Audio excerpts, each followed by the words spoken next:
Congratulations on your new step in the tournament. Well Thank you. done. Thank you. And let me go back again to your efforts in the new organization that you're trying to prepare. Um, why do you think that what you couldn't achieve from inside the ATP is possible that you can get it from the new PTPA?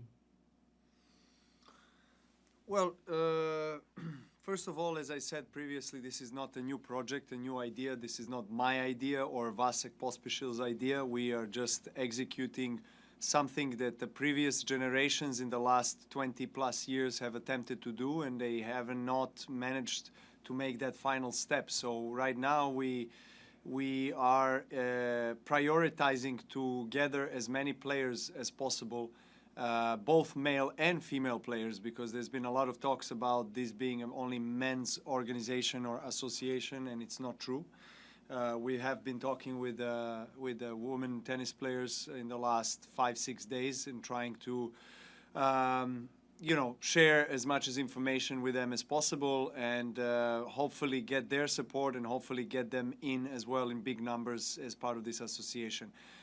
This is not against ATP, WTA, ITF, or any governing body. We are not looking to get into the legal disputes or substitute ATP or anything like that. I feel like we can all coexist in the same ecosystem, and it's very important for tennis players, being part of a very global sport, to have their own 100% player-only representation. And this is historically now, I think, second time. The first time back in '72, when ATP was being formed in the parking lot here, actually in New York. And from '73, you had an Association of Tennis Professionals, actually was called differently.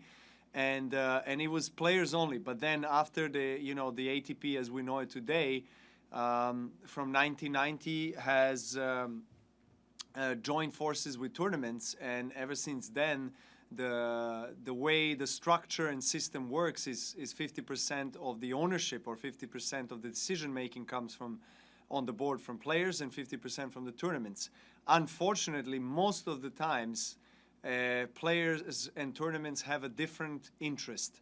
I'm not saying all the time, but most of the time. Even though we're part of the same tour, we all focus on kind of different things. And of course, tournaments have to, make sure that they have a sustainable tournament, a good financial model, business model, and they focus on that. And many times, players' rights or players' voice is not being heard enough.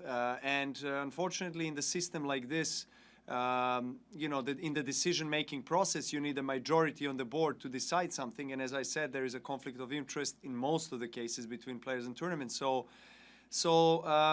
things that need to be decided or players want to push forward are usually put on the side because you don't have the majority of the votes, and that's where everything stops. And or the president has to decide, and it's difficult for a president to really be running such organization like ATP, because he's always has to sit on the two chairs.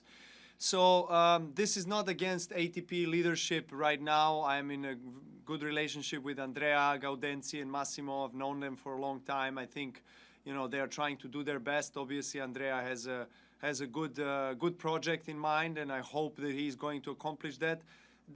This association is not intending to hinder the process of a realization of his project. This association is something that was just necessary to do for more than 20 years.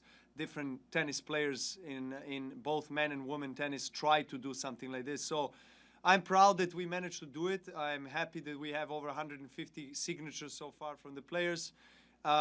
We are not, we don't have the executive power now, and we might not have the executive power for quite some time. But we have to start from somewhere. I hear people saying, well, it's not a good time to be divided. We are not separating or dividing. We are actually getting united. This is first time after many, many years that players will have 100% their own association that will represent them in the tennis ecosystem. ATP, WTA still stay the same, still stay in the, as the governing bodies of our tours, and they are supposed to be there, and that's fine. We can live together. We can coexist. I don't understand why there is so much resistance towards this association, especially from players. I have to say I'm unpleasantly surprised with some players, thinking this is not good for our sport. I don't agree. I've been part of the player council in ATP for more than 10 years actually, and I've done my very best to represent the players in the council and work with the board, work with ATP management, with ITF, with Grand Slams as best as I could possibly do. But unfortunately, I don't think that in the council you have as